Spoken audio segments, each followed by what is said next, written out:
We have slowly built up our reserves, and those reserves are now being tapped in order to keep the prices stable, right? So we want to make sure we have reliable power. That's number one. So we always invest in our distribution system.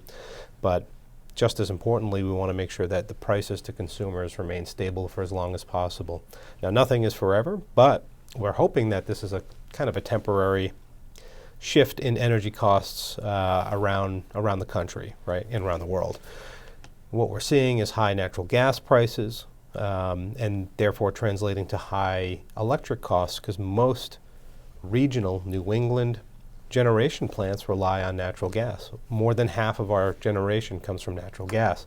And there's definitely a choke point in the Northeast, and we've talked about this several times on several different programs. That's not going to get resolved anytime soon directly.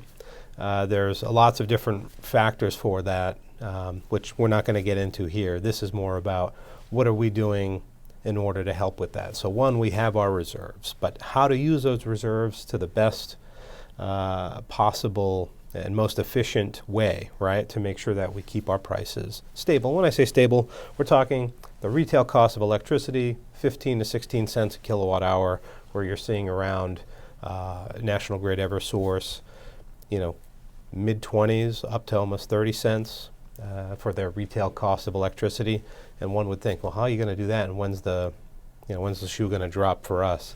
Well, we're hoping it does, and we're hoping those costs will come down even on National Grid side and Eversource's side over the next year or two.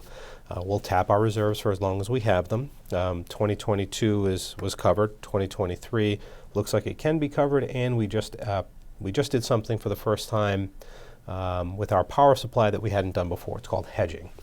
And really what it is, it's an insurance policy. I don't know what the price of natural gas, or I don't know what the price of electricity is going to be 12 months from now. But if we approach a large company that has a lot of generators that they're overseeing and own, we can say, look, we think, we agree that the forward price of energy 6 months from now, 7 months, so we buy it on a hourly/monthly basis for an entire year. We're filling in all these different megawatt hours, right? So 1 megawatt hour is 1,000 kilowatt hours. So a customer who uses 1,000 kilowatt hours is actually using a megawatt hour of power, right? What we do is we say, here, we're assuming it's going to be $80 a megawatt hour. We're willing to pay that to hedge. What that translates to is 8 cents a kilowatt hour for supply.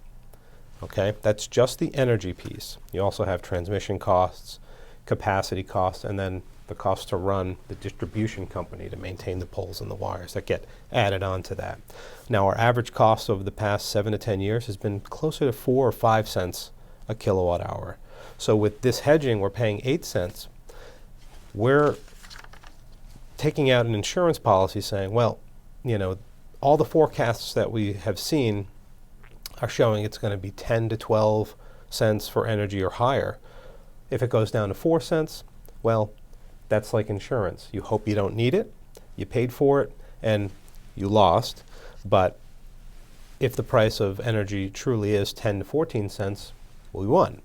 But either way, what that does is at the end of the day, we know exactly what we're paying for our power, and we have the money in the reserves to pay for that.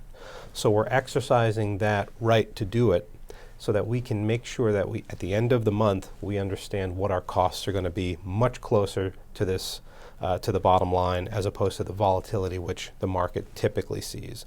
This is a luxury that we have because we've been so fiscally responsible over the past several years.